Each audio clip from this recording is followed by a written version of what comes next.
যে আমেরিকা গত কয়েক দশক ধরে শুধু আকাশ থেকে বোমা ফেলে যুদ্ধ জেতার অহংকার করে এসেছে, সেই আমেরিকা আজ এতটাই বেপরোয়া হয়ে উঠেছে যে তারা সরাসরি ইরানের মাটিতে তাদের পদাতিক সেনা নামানোর নির্দেশ দিয়ে দিয়েছে।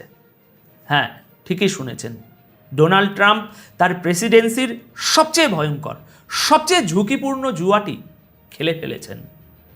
গতকাল 13ই মার্চ রাতে পেন্টাগন এমন এক সামরিক ইউনিটকে মাঠে নামার ক্লিয়ারেন্স দিয়েছে, যার মানে হলো যুদ্ধ এখন আর শুধু আকাশে বা সাগরে সীমাবদ্ধ থাকছে না। আমেরিকা সরাসরি ইরানের মাটিতে পা রাখতে যাচ্ছে। আজকের প্রথম বড় ব্রেকিং, পেন্টাগনের নির্দেশ, হাজার হাজার মেরিন সেনা নিয়ে জাপানের ঘাঁটি থেকে মধ্যপ্রাচ্যের দিকে ধেয়ে আসছে আমেরিকার দানবীয় যুদ্ধজাহাজ ইউএসএস ত্রিপোলা। ডোনাল্ড ট্রাম্প এখনো পর্যন্ত ঘটা সবচেয়ে ভয়ঙ্কর পদক্ষেপটি এবার গ্রহণ করেছেন। তিনি হাজার হাজার অ্যাম্ফিবিয়াস সেনাকে ইরানের রণক্ষেত্রে পাঠানোর নির্দেশ দিয়ে দিয়েছেন। পেন্টাগন গতকাল 13ই মার্চ রাতে মেরিন এক্সপিডিশনারি ইউনিট অর্থাৎ MEU মোতায়েন করার চূড়ান্ত অনুমোদন দিয়ে দিয়েছে। আর এই পদক্ষেপ বর্তমান যুদ্ধকে আরও ভয়ানক মোড়ের দিকে নিয়ে গেল।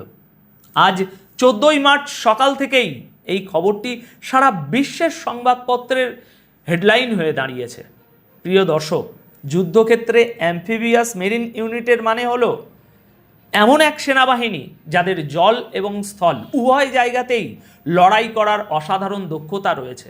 অ্যাম্ফিবিয়াস কথাটার আসল অর্থই হলো এই সেনাবাহিনী জলপথ থেকে উঠে এসে সরাসরি স্থলের উপর বা ডাঙায় আক্রমণ চালানোর ক্ষমতা রাখে।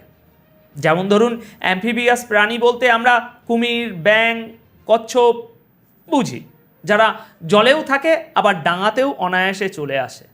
ঠিক তেমনই এই অ্যাম্ফিবিয়াস বাহিনী জলেও যুদ্ধ করতে পারে, আবার জল থেকে তাদের মাটিতে নামানো হলে সেখানেও তারা সমান লড়াই করতে পারে। এবার এই বিশাল সেনা মোতায়েনের পিছনের গুরুত্বপূর্ণ বিষয়গুলো খুব ভালো করে জেনে নিন। দর্শক, মূলত সমুদ্র থেকে সরাসরি মাটিতে আক্রমণ করার প্রস্তুতি চলছে এখন। আমেরিকা তাদের ইউএসএস ত্রিপোলার মতো যুদ্ধজাহাজের সাথে 2500 মেরিন সেনা এবং 2500 নাবিক পাঠাচ্ছে। এরা হলো সেই সামরিক বাহিনী যারা সমুদ্র পথে গিয়ে যে কোনো দেশের ভূখণ্ড দখল করার জন্য বিশ্বজুড়ে পরিচিত। এদের কাছে নিজস্ব অ্যাটাক হেলিকপ্টার, কামান এবং আকাশপথের সুরক্ষাও মজুদ রয়েছে। মনে করা হচ্ছে আমেরিকা এই সেনাদের পাঠাচ্ছে ইরানের খার্গ নামের দ্বীপটি দখল করার জন্য। আপনাদের জানিয়ে রাখি, এই দ্বীপ থেকেই ইরানের 90% তেল বিদেশে রপ্তানি হয়। আর ঠিক এই জায়গাতেই আমেরিকা কয়েক ঘন্টা আগে B-2 বম্বার দিয়ে সবচেয়ে বড় হামলা চালিয়েছে, যার একদম এক্সক্লুসিভ রিপোর্ট আমরাই সর্বপ্রথম আপনাদের দেখিয়েছি। এখন যদি এই মেরিন বাহিনী সত্যিই এখানে এসে পৌঁছায়, তবে ধরে নিতে পারেন যে এই যুদ্ধ কোনো পারমাণবিক অস্ত্রের জন্য নয়, বরং স্রেফ তেলের জন্যই শুরু হয়েছিল। আচ্ছা, এবার ইরানের পাতা ভয়ঙ্কর ফাঁদটাও একটু বুঝে নেওয়া যাক।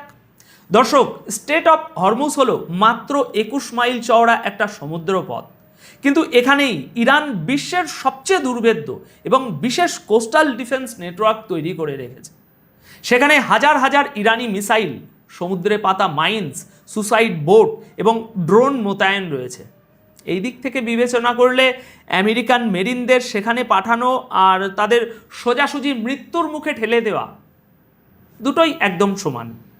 কারণ ইরান বছরের পর বছর ঠিক এই ধরনের আক্রমণ ঠেকানোর জন্যই প্রস্তুতি নিয়ে আসছে। সুতরাং দর্শক, একটা চরম ধ্বংসলীলার আশঙ্কা এখন স্পষ্ট একদম চোখের সামনে ভাসছে। আমেরিকা একে ডিটারেন্স বা প্রতিরোধমূলক ব্যবস্থা বলে দাবি করছে, কিন্তু এক্সপার্টদের মতে এই অ্যাম্ফিবিয়াস ইউনিট শুধুমাত্র মাটিতে অবতরণ করা এবং এলাকা দখল করার কাজেই ব্যবহার করা হয়। তাই এর থেকে একটা জিনিস পরিষ্কার, যে ট্রাম্প এখন আর শুধু বিমান হামলার মধ্যেই থেমে থাকতে চাইছেন না, বরং তিনি সরাসরি মাটিতে পা রাখার জোর প্রস্তুতি নিচ্ছেন। তবে এটা একটা আত্মঘাতী সিদ্ধান্তও হতে পারে। 28শে ফেব্রুয়ারি থেকে শুরু হওয়া এই যুদ্ধে এখনো পর্যন্ত 13 জন আমেরিকান সেনা মারা গেছেন। কিন্তু এবার যদি এই মেরিন সেনারা ইরানের উপকূলে বা ওই দ্বীপে নামার সামান্যতম চেষ্টাও করে, তাহলে আমেরিকান সেনাদের লাশের পাহাড় জমে যেতে পারে। ইরান ইতিমধ্যেই কড়া ওয়ার্নিং দিয়ে রেখেছে যে যদি তাদের সীমানা ছোঁয়ার চেষ্টা করা হয়, তবে তারা পুরো মধ্যপ্রাচ্যকে আমেরিকান সেনাদের কবরস্থানে পরিণত করবে। তাই এই মুহূর্তে সবার নজর আটকে আছে ইউএসএস ত্রিপোলার উপর, যা জাপান থেকে বেরিয়ে খুব দ্রুত মিডল ইস্টের দিকে এগিয়ে যাচ্ছে। দর্শক, আমার ভয় হচ্ছে, আমার একটা অত্যন্ত বিপজ্জনক সময়ের মধ্যে দিয়ে আমরা যাচ্ছি। এই যুদ্ধ এখন আর শুধু দুটো দেশের মধ্যে সীমাবদ্ধ নেই। আমেরিকা চাচ্ছে যে কোনো মূল্যে তাদের আধিপত্য এবং তেলের নিয়ন্ত্রণ ধরে রাখতে, আর অন্যদিকে ইরান তাদের মাটি এবং অস্তিত্ব রক্ষার জন্য মরণ লড়াইয়ের প্রস্তুতি নিয়ে বসে আছে। মাটিতে সেনা নামানোর এই সিদ্ধান্ত হয়তো ডোনাল্ড ট্রাম্পের রাজনৈতিক জীবনের সবচেয়ে বড় ভুল হিসাবে ইতিহাসে লেখা থাকবে। তাই এখন পুরো বিশ্বের নজর সেই ইউএসএস ত্রিপোলা এবং হরমুজ প্রণালীর দিকে। এখন আমি আপনাদের কাছে জানতে চাই, আপনাদের কি মনে হয়, আমেরিকার এই 2500 মেরিন কি সত্যি খার্গ আইল্যান্ড দখল করতে পারবে, নাকি হরমুজ প্রণালীতে ইরানের পাতা ফাঁদে পা দিয়ে আমেরিকা তার ইতিহাসের সবচেয়ে বড় সামরিক বিপর্যয়ের সম্মুখীন হতে যাচ্ছে? আপনাদের মূল্যবান মতামত অবশ্যই নিচে কমেন্ট করে জানাবেন। ভিডিওটি ইনফরমেটিভ মনে হলে একটি লাইক দিন এবং এমন আরও জিওপলিটিক্যাল বিশ্লেষণ পেতে চ্যানেলটি সাবস্ক্রাইব করে বেল আইকনটি চেপে দিন। দেখা হবে পরের ভিডিওতে নতুন কোনো ভূ রাজনৈতিক সত্য নিয়ে। ততক্ষণ পর্যন্ত ভালো থাকবেন, সতর্ক থাকবেন। ধন্যবাদ আপনাদের সকলকে।